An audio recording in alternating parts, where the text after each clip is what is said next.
आमच्या इथं पाण्याची टाकी खाली आहे. पाण्याचं प्रदूषण व्यवस्थित होत नाही. पाणी एक 8-8 दिवस कधी प्रॉब्लेम आला तर येत नाही. आम्ही मोर्चा घेऊन गेलो की ठीक आहे ठीक आहे बोलतात.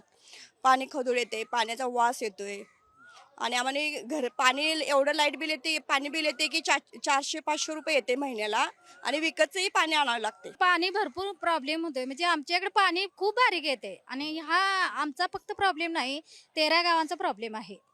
आणि लाईट, रस्ते, पाणी काही सुविधा नाही आहे तिथं, आमच्या इथं आम्ही जिथं राहतोय तिथं. आणि ही जे पाणी आहे ते आमच्या इथून 13 गावांना जाते पाणी. आणि पाणी आम्हालाच कमी आहे. आम्हाला पाणी स्वच्छ येत नाही. प्राधिकरणाच्या शेजारी आमचं घर आहे, पण पाणी दिसतंय आम्हाला, खरं पाणी नसतंय प्यायला. एक एक वेळेला असं पाणी आम्हाला तिथं जाऊन पाणी कळशीतनं पाणी घेऊन यावं लागतंय. खरं तिथं आम्हाला काय मिळत नाही. पाणी नसल्यामुळं महिलांना विकत पाणी घ्यायला लागतंय. काही काहींची म्हणजे विकत पाणी घ्यायची सुद्धा कपॅसिटी नाही आहे.